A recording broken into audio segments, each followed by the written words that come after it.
Sometimes the timer thing's over here and sometimes it's over here. So confusing. Hi, it's Saturday. The high for today is like 58 degrees in southern Arizona. So no, the desert is not always cold. But it's so dry that the staticky hair is so bad.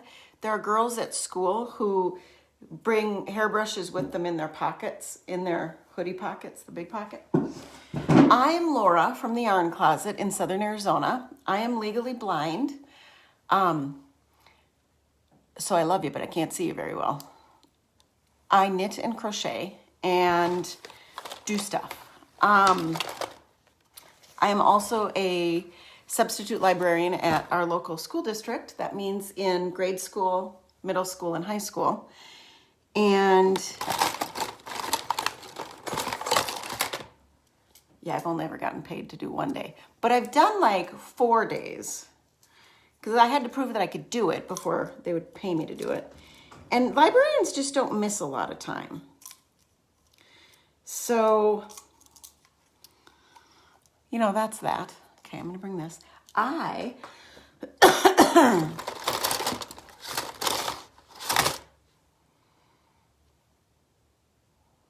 don't know. I didn't do a lot with the hair and the face and the whatever today. I just didn't. I am trying this like lighting source, but it's not great. So I'm sorry.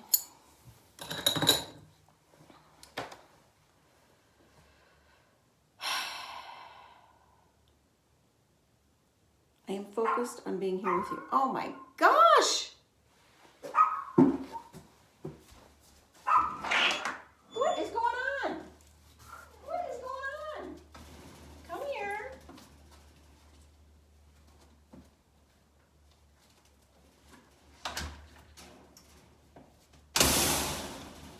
Can you see this? So that's my front door to my house. This is the front porch. This is the yarn closet. It's a room off the front porch that is not heated or cooled.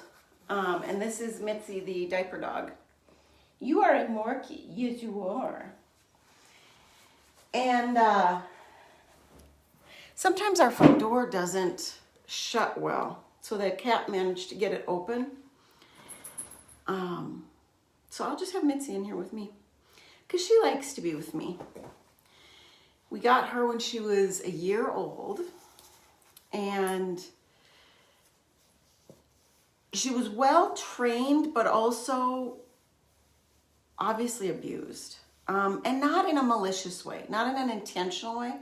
I think sometimes people get small dogs and they just have the really wrong environment for them. They had a lot of grandkids, a lot of chaos, and then the main person, the mom, went to work and she was alone. Me volunteering full days at school is not really a problem because my son is homeschooled and my husband's retired and home all day. So she's home all day with them and the cats, and she likes the cats. My daughter would like her to have a friend. I don't know in this economy that we can afford a friend. And I don't know that Mitzi really is. Because we had a couple of other dogs we were fostering when we first got her. And she really didn't bond with those dogs. But that dog was blind and deaf. And then Chip was old. We had him, she was with us for his last year of life. And he was just... He didn't even bond that much with me in that last year. He was just done and things upset him greatly. So I'm not always convinced that the little dogs do need a friend. She does like my daughter, but if we're both home, she'll elevate to me more than my daughter. I just think because she has a stronger need for security.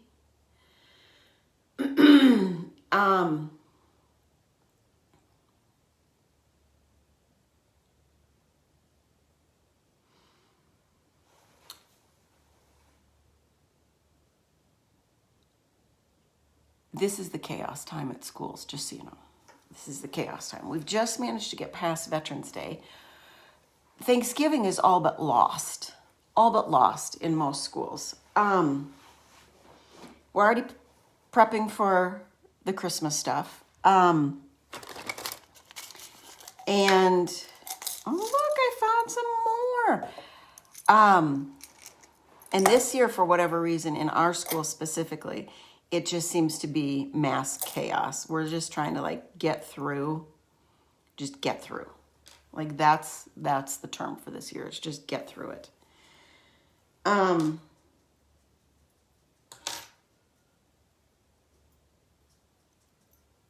Is that a cat meowing from inside the house or outside?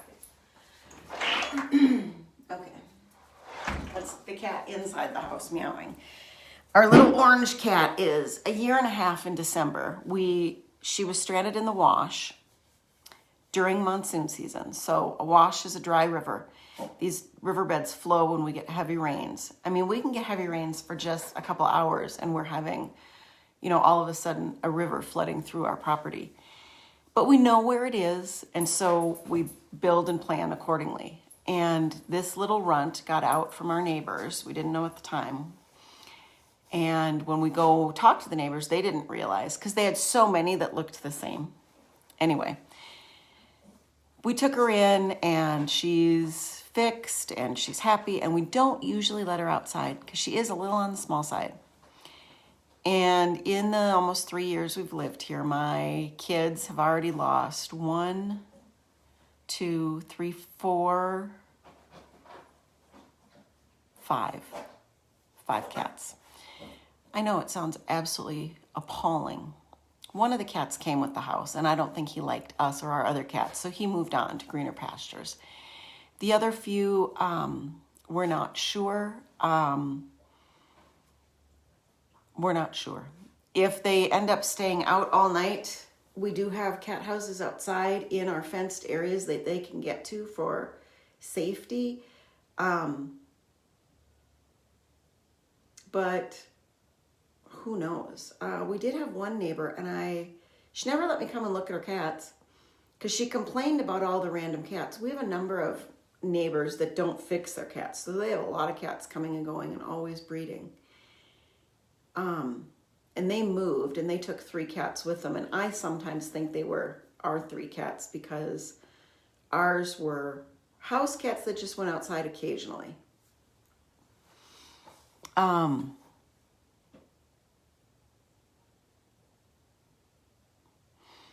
It's awful, but it's hard in real life, people, because you don't always end up married with somebody who has the same exact ideas on things that you do.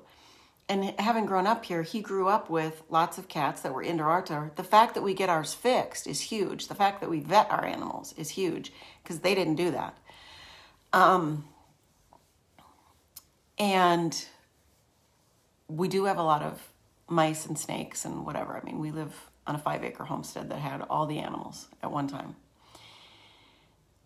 Cows and pigs and turkeys and goats and chickens, all the animals. An acre garden, the whole shebang. We're not doing that anymore. So now we keep the orange cat in and we keep a couple of the other cats in for the most part. Cold nights, now we're in freezing temps at night all the time. People's wells will freeze because they don't bury the pipes and stuff enough. We have some of our well stuff in our basement. We have a basement,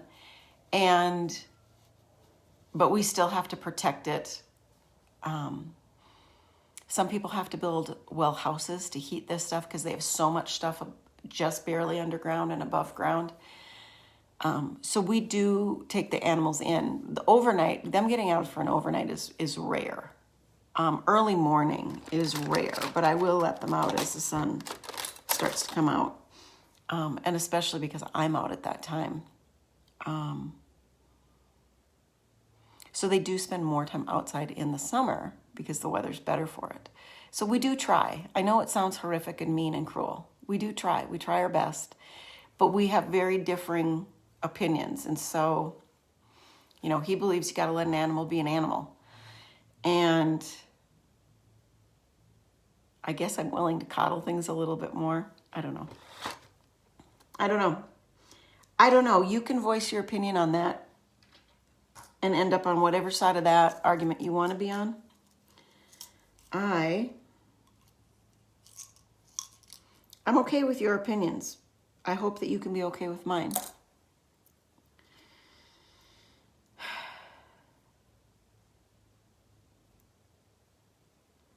I started this week teaching crochet to a few kids, just 3. And I told them if they got in trouble at school, that it would stop and they couldn't be doing it during class time. That really fell on some deaf ears, let me tell you, because one of them already got talked to, but the teacher was like, it was the best he'd been in ages, because they're all, I believe, on the spectrum. So it's slow going. They want to be masters of the universe, but kids don't understand how to practice anything nowadays. They don't practice enough writing out math. They don't practice cursive enough in school. They just don't understand the concept of practice. Many of them that have sports only practice during the sports practice time. And so I am trying to figure out if I've got some extra hooks and things, because, they want to do this, but the last time I did this, I was teaching at a private school. When I say teaching, I mean being a librarian. I don't have a teacher's degree as a librarian. But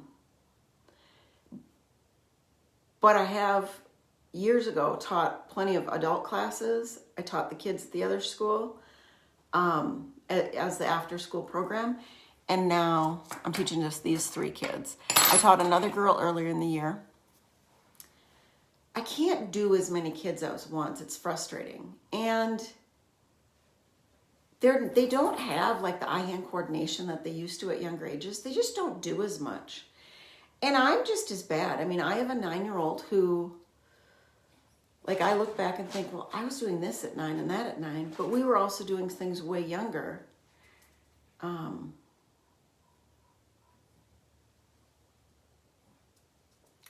they don't write as much anymore. I mean, the main part of eye-hand coordination is like writing, and they just don't do that as much. They're on computers so much. We just talked this morning again about homeschool for my daughter. My husband is starting to come around to the idea.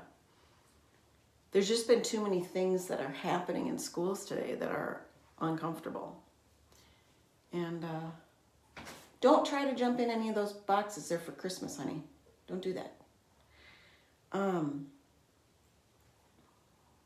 So I'd love to hear where you stand on that.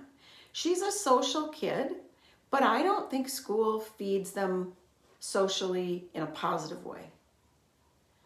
We have so many special needs kids that are beyond ADHD, beyond ASD. I mean special needs kids in classes that are being mainstreamed, and they don't have a paraprofessional or an aide with them one-on-one all day.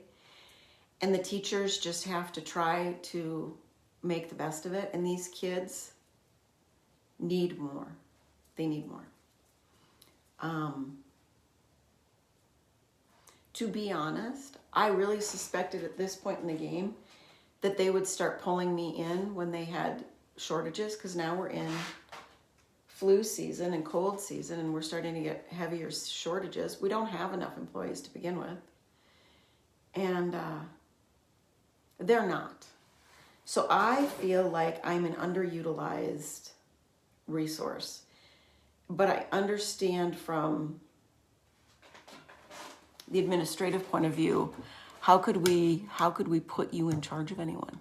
The thing is, they have small groups in this one classroom where they have like 3 adults with like 2 or 3 for an hour. But if 2 of those people are gone and I'm just over in the library, doing little projects and whatever, you could call me and pay me for that hour, and I could be in that classroom with those other adults, and it wouldn't be bad. It wouldn't be bad. It would be fine. And I wouldn't be this liability nightmare.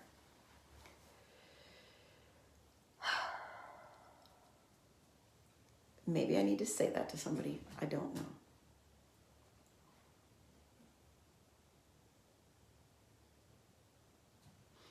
I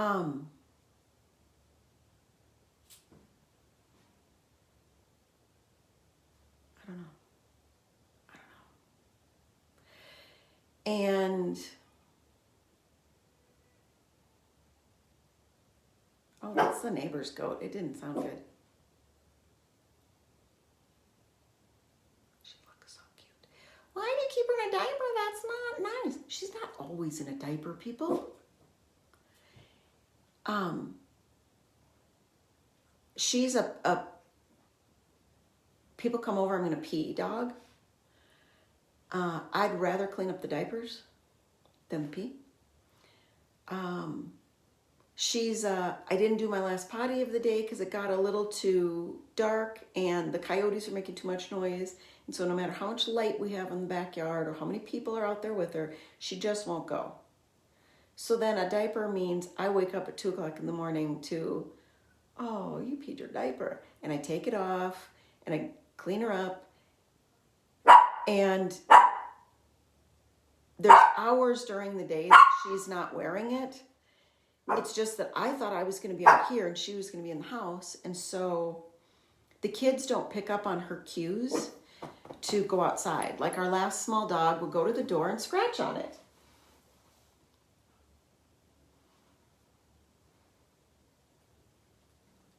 That smells funny. What did you eat? Oh, you ate some sage. She ate some sage. That smells like sage. She was outside for quite a while, like the last half an hour before I came in here, we were outside together. I take her on 20 to 40 minute walk in the morning. I take her on a 20-minute walk in the afternoon. She gets plenty of time without her diaper on. She's not constantly in it. But to save on cleanup, I don't think it's cruel. If it makes your experience with the animal better, I think it's fine. She does tell me when she has to go out, and if she's in a diaper, I'll take her out of her diaper and put her out. You know, I'm doing everything I can. But I also don't have people that she will communicate to as well as she communicates to me in my household. So I think it's the best choice. And I'm not giving up what I'm doing. So there. And it's not hurting her because she's not trying to rip the thing off. And there are a few spots in the house where she's got a certain cat cave she can go into, and if she rubs against it, it's just Velcroed on. She'll rip the Velcro off and be able to get it off of herself. So if she's uncomfortable, like if somebody put it on too tight, she'll get it off. I do my best, people. I do my best. We all just have to do our best and encourage each other to do our best. And say, you're doing your best. I'm so proud of you. Because it's a hard world we live in nowadays. Hard, hard, hard, hard. So here is the neighbor's blankets. I've got another round to go on the border and then 1 or 2 rows of single crochet. So this will be done today. I'm hoping to get 2 more pieced together so that I can give this gift to them before Thanksgiving. And also because it's cold. I wanted it done before it was this cold, but I got other blankets that knocked them off the top of the queue. And I've come to realize that I do have some neck issues and shoulder issues here. So I can only crochet so much. And it works better for me to crochet squares and to do things really piecemeal. And I've had to become okay with not getting things done as quickly as I want. And cutting myself some slack. And every time I realize that's what I'm doing, I think you're loving yourself. And when I think those thoughts in my head that, nobody listens to me, nobody loves me, I say, you listen to you and you love you first and foremost. And then I say, Danielle loves me and she's in the library and she likes having company and I'm not bad company. And Mitzi loves me and life is good. So I don't know what to tell you. That's where life's at. My husband leaves on Thanksgiving to go hunting for the rest of that week and the following week. So my parents are going to stay with us like Sunday night through Friday afternoon so that they can do school driving. My son's 16. He's on the spectrum. He's a senior. Life's a little overwhelming right now. He doesn't usually drive by himself. I'm not pushing it. I don't need to do that. He's a child. He's seeing his biological dad again this weekend. He's very nervous. I think it's a good thing and I hope they can grow it. Part of the problem is they're both men. In spectrum or no spectrum, they're both men. So their ability to grow it purposefully and quickly ain't gonna happen. And we are trying to push it along a little bit here and there. But Jared, my husband, and I are fast-moving people. We just do things fast.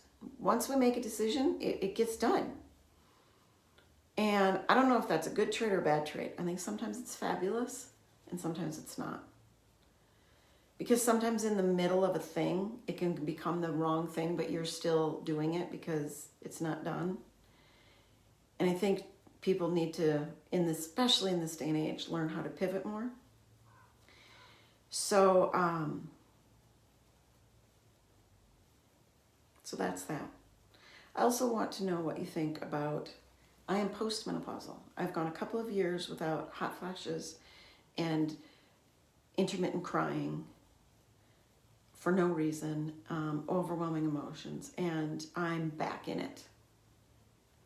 I think that it's being triggered by my daughter getting closer to her cycle.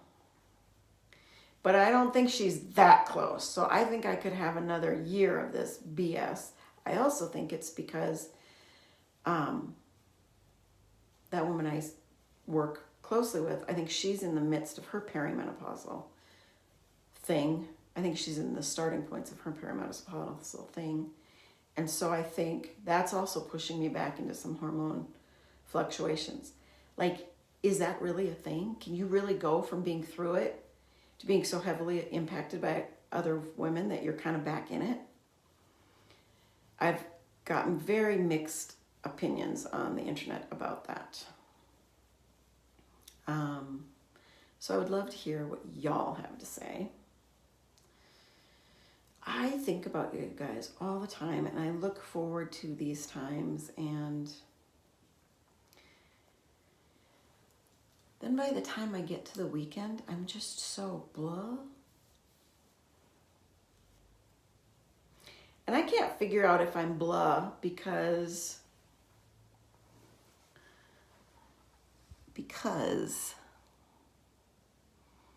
it is emotionally exhausting to be in a school. If you know a teacher or somebody who works in a school, it's emotionally exhausting to be around children all the time in this day and age.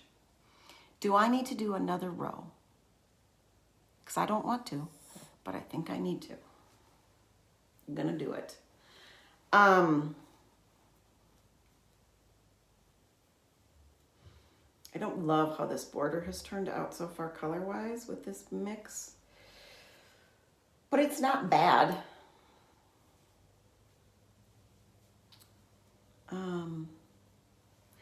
Thing is, I think it's gonna make it just a little bit. No, I'm gonna go with it.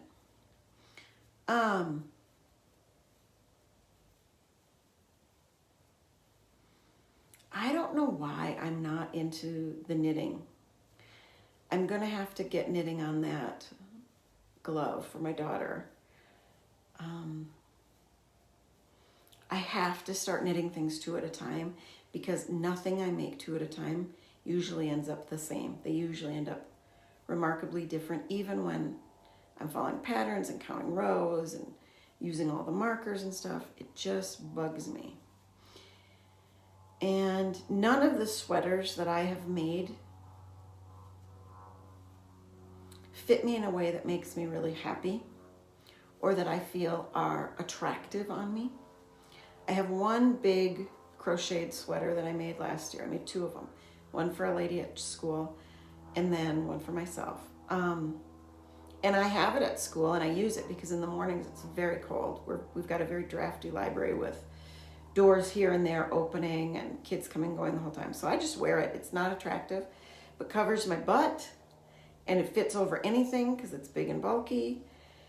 And so that makes me happy. I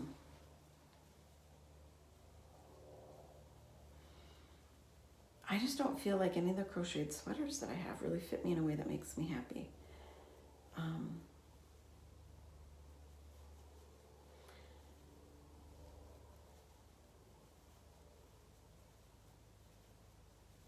I struggle with how I dress nowadays and feeling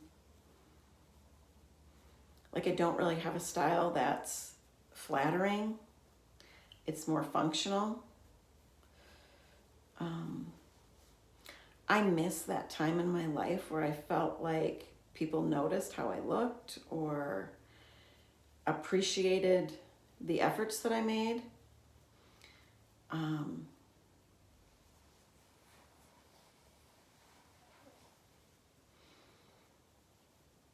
I've never had a husband that would tell me the positive things, but they all will tell me the negative things. And here's the rub, boys. That's not how it works.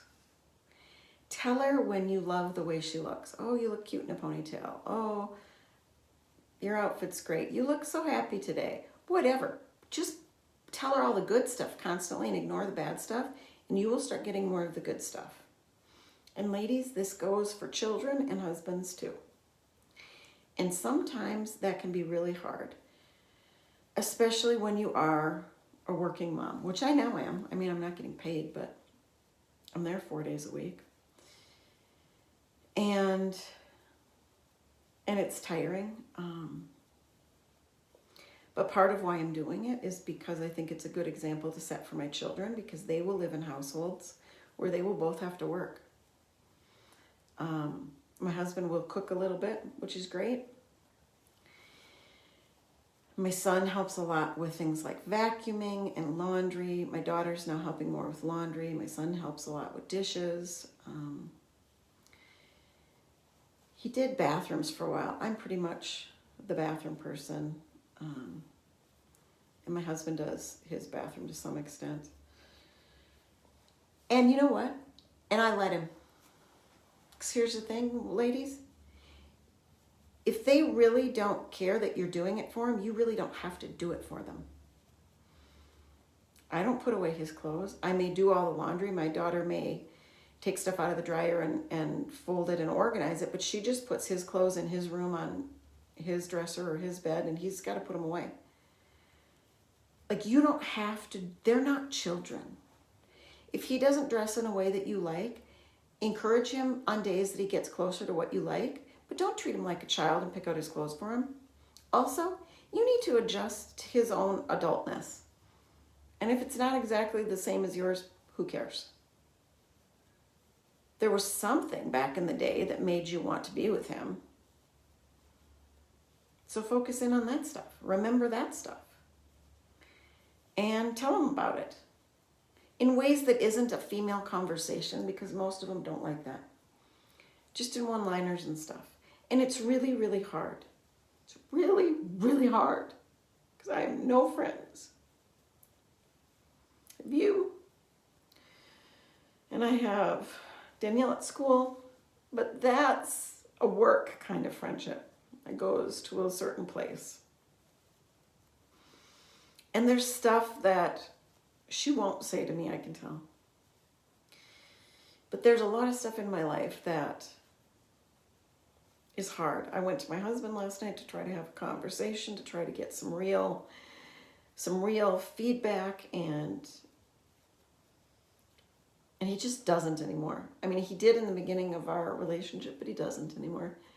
He just changes the subjects and blows it off. And when I say I really need your guidance here, he just won't go there anymore. And it's not because I didn't take his advice or his guidance. It's just a place that he's at now. And that's so frustrating because there's so many things already that make you feel separate and apart. And here's the thing. We're taught to have this idea when we're little that your husband's going to be your best friend and this knight in shining armor and all this wonderfulness. Ladies, that is BS. And some of you may get that great. Bully for you, but not most of us. Most of us get another adult that we're living with, that we're trying to stay on the same path with and stay in the same team of, with the same goals in mind. And that's the thing. And I know his goals are the same as mine. I just know that sometimes we're on different paths to get there. And that can be frustrating when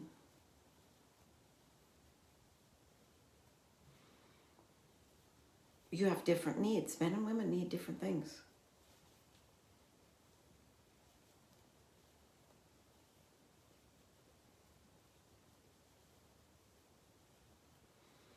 And as much as they want to say that they're in charge and running the show, I don't think most of them are. I don't think most of them are. Because I just don't think they are. I think most of the time they want holding hands and hugs, and they want affection as much as we do, but they don't come over and initiate it. Not in most instances, in my experience. And that's all this is, because this is my little corner of the world. And it's hard, because it's hard to be the one always to do that. Because also we're the ones that always do that with the kids. Because most kids don't run for that kind of reassurance to their dads. And bully for you if you've got a dad that's like that. And you need to praise the hell out of that one and keep them.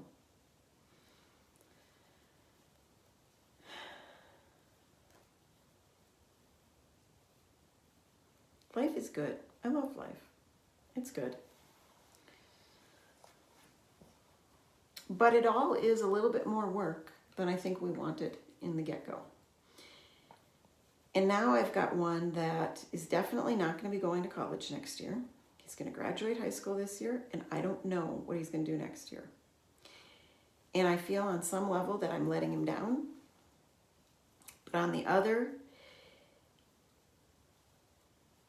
like I got a 9.5-year-old that can't just spit out our address. And people will say, well, that's your fault. Well, no, I've tried. Sit down and write it, and let's talk about it, and let's repeat it, and back and forth and back and forth and back and forth. But there's just something today. I don't know, there's just something today where you've got to be okay with not being liked. And I certainly am not liked by my children much of the time. But they are getting used to and understanding that, I say these things and I do these things not to make you be my friend, but because you need to hear it. Because I need to teach this to you. It's my job. I want to do a good job so that you have a good life.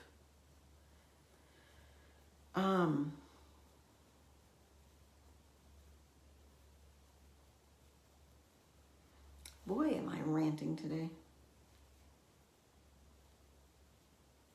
Just don't know what to do.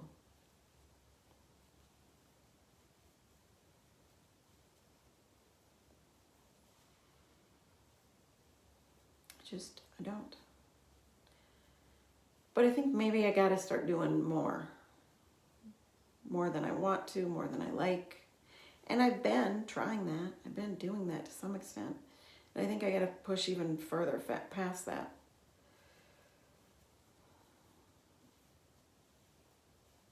Yeah, life is crazy. Maybe that's the lesson we've got to learn.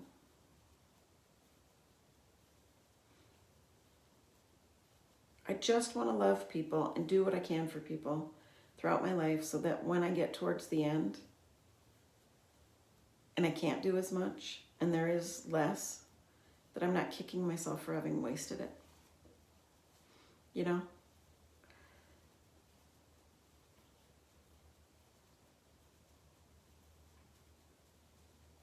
I really am trying to figure out how to do more life skills next year and how to do stuff. I'm hoping that by the time we get there, that maybe he is more willing to go be with his other dad and learn from his perspective. Because he was a teacher for many years. Not a bad guy at all. In many instances, I wish that marriage would have lasted. But I'm glad that my son has a sister that he wouldn't have had he stayed in that marriage, because I think he needed a sister. My kids are good friends. They love each other. They like each other, and they will be there in their adulthood, whether they like it or not. And I think that's important.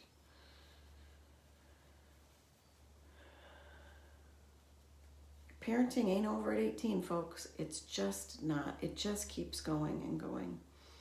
And I think that we need to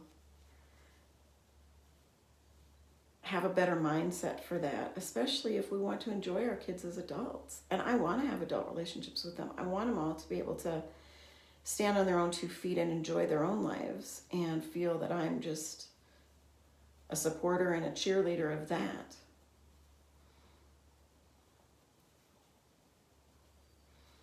You know, my stepson, which I never call him that, I just call him my son. The oldest lost his grandma a couple weekends ago and a few weeks ago.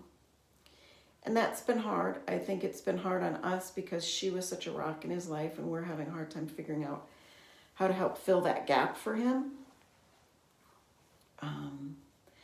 And sometimes we talk about, sometimes the bottom line is, if you missed teaching that to them when they're young, then you're going to reap the consequences of that when they're older.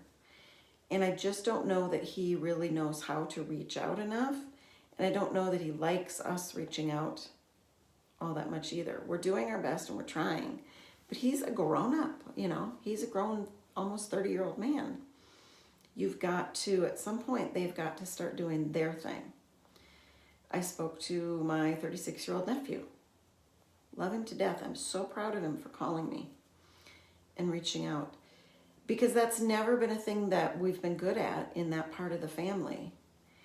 And he's got friends who are losing parents, and his relationship has really fallen apart with this side. And he realizes that my dad, Grandpa, is old and, and it's hard too when families are states apart, when you're not just down the street. I have a girlfriend that I love and I've had her in my life for over 20 years. We're only a couple hours away, but because I don't drive, that's all on her. And that's huge. My parents and my dad and my step-parents will never, I don't think they really understand how much them giving up their retirement to drive for me and my kids and do that and fill that need that's been huge. It's been huge because they would pick me up 2-hour round trip to drive me an hour away to do a lunch to then drive me. We'll set aside our whole day to help you accommodate a 2-hour lunch with a girlfriend. I mean, my God, who are you? Those are my examples, and I better start paying better attention and start doing more. And my mom's always, but it's selfish because we like having the kids in our lives and you guys. But it's not really. It's not really. It's not really.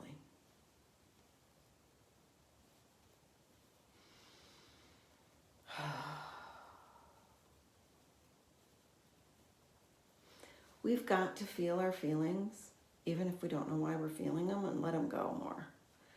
I think that that'll be a good habit to get into over these next few years. And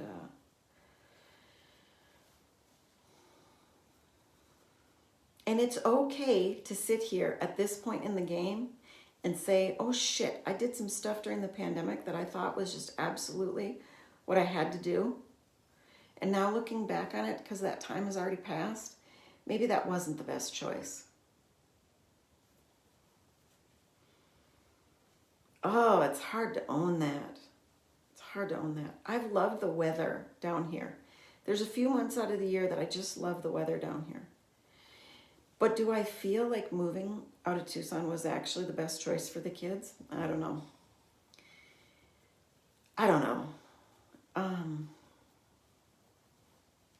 They didn't feel the pandemic the way that they would have had we stayed.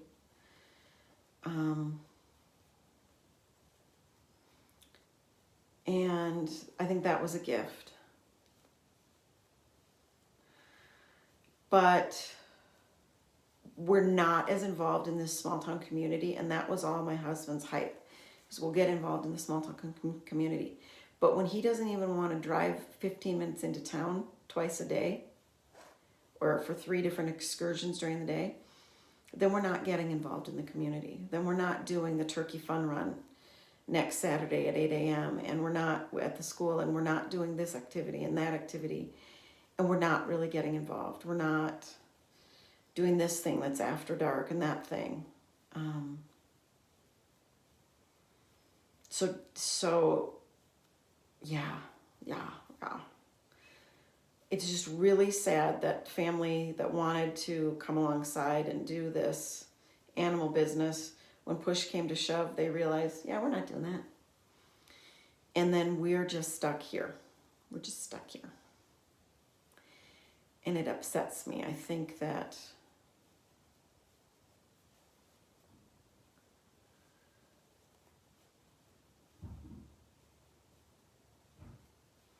I was raised to always see a problem, see a solution, and do it. And sometimes that's good, and sometimes that's bad. I think I've done some solutions that weren't actually necessary. I think there's another option. I think waiting something out is another option.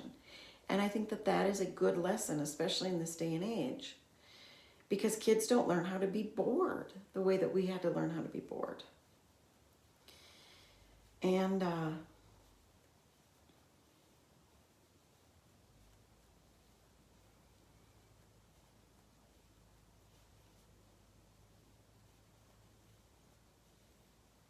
it's going to be very interesting with my parents here to see how that feels, to see what that time is like.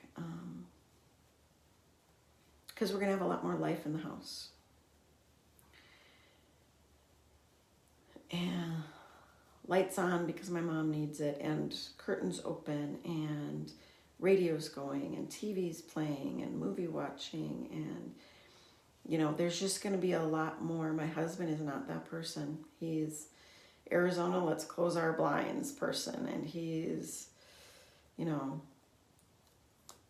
everybody on their own agenda, and that's one of the things I hate about my house. I love the house itself. It's great.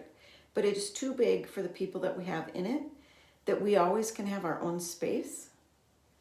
And I think that when you're in a smaller space and you're forced to be together, that you build better skills of friendship and interaction and stuff.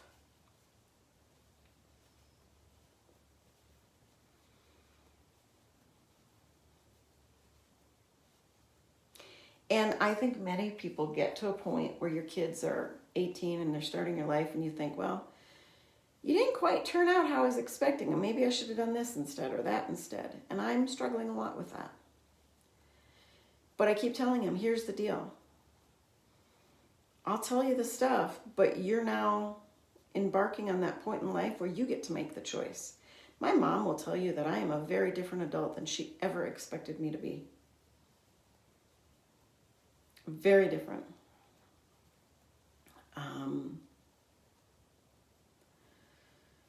And I think that's because I moved out early, I started living my life, and I started making my own choices and owning them. And that's another thing that I don't think we teach to kids nowadays, is that you get to own your choices. There are consequences, good and bad, for everything. And you got to own some of your own. You got to stop blaming the next guy. You got to own that you put yourself in this situation. And, well, Timmy made me feel bad and I'm crying because we didn't get to play the game the way I wanted to play it, and we played it his way on Tuesday and her way on Wednesday, and I thought I was going to get a turn and I didn't get a turn, and da-da-da-da. Well, and so own this. Own your action in this. You can either be butthurt and say it's not fair, life isn't fair, or you can enjoy the fact that you still have your friends to play with. Yes, that's harsh. It doesn't have to be handed out that harshly. But I think that's a thing, people. I think it's a thing. I think it's a thing we're missing. And I think we have a very easy time in this day and age to just pay our own bills, go our own way, work our jobs, be at school, whatever, and interact when we have to. And kids do not interact as much as they used to, even at school. And then we go hide out. And I'm trying to teach my kids that that's not the answer. Don't hide out. Don't do it. Get involved, get out there. So maybe I need to say something and push myself out there a little bit more. Brother. Yippee-ki-yay. Name that movie reference. Is that enough of my rant for Saturday? I think we're probably all done with our coffee. Oh, so we killed another Keurig at school. Sometimes these things just do not last. We have, on average, I think, killed one or more a year in our marriage. So then I found out about this new thing. Hamilton Beach has one. Apparently Ninja has one. Ninja's hot and cold, something or other coffee pot. Also will do like 8 ounce to 22 ounce cups of coffee or something ridiculous. So Hamilton Beach has this coffee pot, single scoop, I think they call it. You're such a good babysitter. Come on, you want to come in here with us? It's Rocky. Hi, Rocky. So it's called a single scoop, Hamilton Beach single scoop. It's like a Keurig. It has a reservoir. There's different sizes.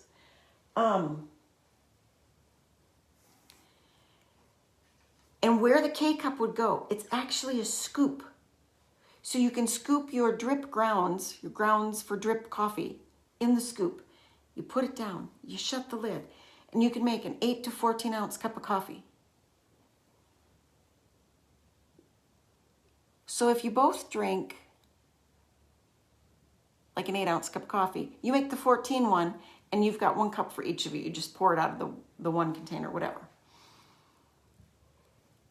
But it's this nice little, and it looks like a half cup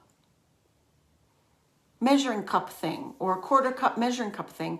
So you just take that out afterwards, tap it on your garbage, and rinse a little bit off. So much easier than those baskety things in the K-cup. And also, it doesn't have all the little tiny stuff that the K-cup has to clog. Because that's why they're dying. Because we're not always using the descaled water or the this or the that. It's because of these little tiny clogging points that they have. So I bought one, and it was only $65, which is way cheaper than a Keurig. And because we've already started having problems with the Keurig we bought last year, which was the Insta brand Keurig. That's Rocky. There's a Rocky. His family died in a flood. He's lover. Yeah. And so we're going to try that, because also I'm going to go from spending, like, I am kidding you not, like $150 a month in coffee cups, K-cups, to maybe 20 bucks in ground coffee, maybe 30. Because my husband doesn't like it quite as strong as I do. But as long as the cleanup is as easy as we think it is, which I've watched videos, how could it not be? They're doing it. Oh, he's trying to cuddle with you. Oh, you're touching a cat. You're cuddling with the cat. Oh my gosh. Everybody. Love you. I'm so excited because if I can, honest to God, if I can save $100 a month, that is stellar. Stellar. I need to, because I need to cut corners anywhere I can. We're on a retirement income. It's fixed, people. And prices have not been fixed the last few years. We are feeling it like everybody else. I'm learning how to try to love myself in oversized sweatshirts and t-shirts. And, you know,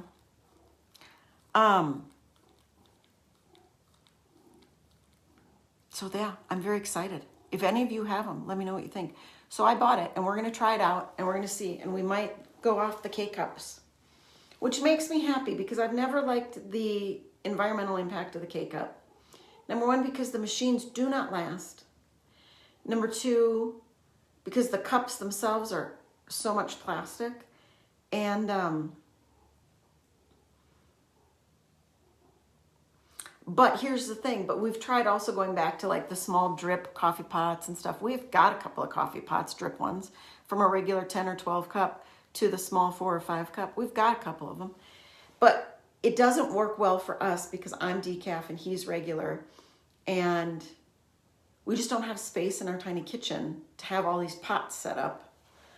Because he would probably go back to brewing a pot in the morning and then sticking it in a thermos. But that's also more work. And he doesn't relish work in his older man years, or over 50 years. I relish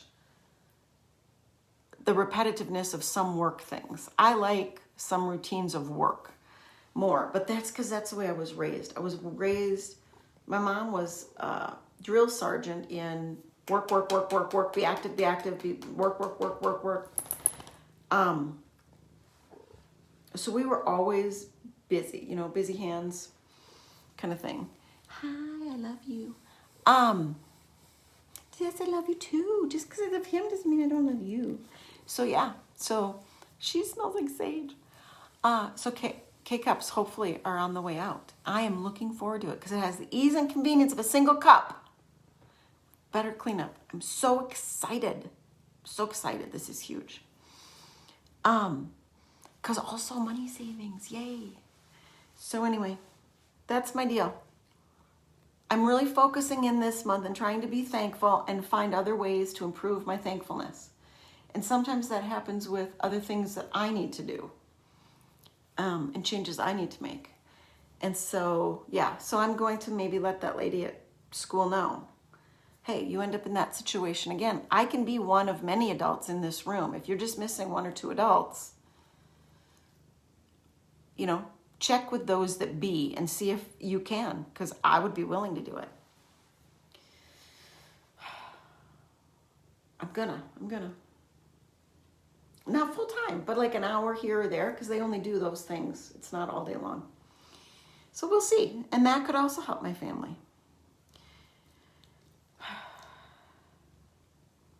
I think sometimes we get depressed and sad because we don't actually push ourselves enough. We don't do enough. I feel better when I'm doing more.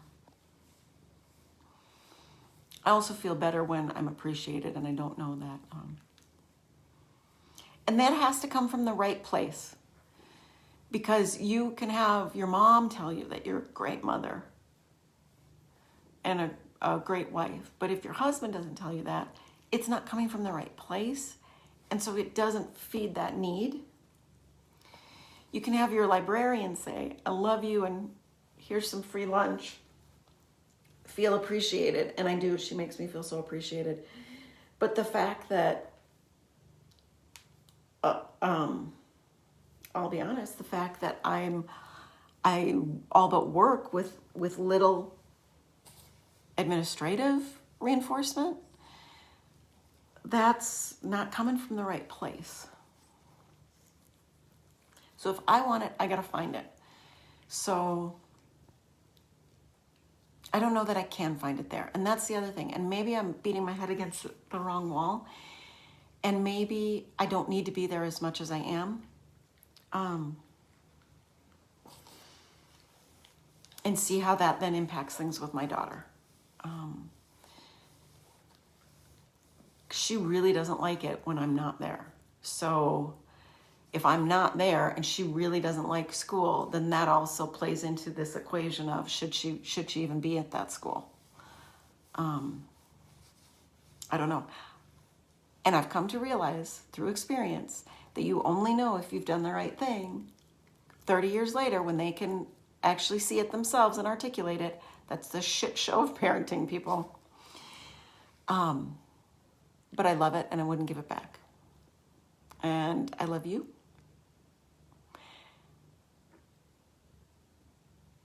Look with your heart first, not your eyes.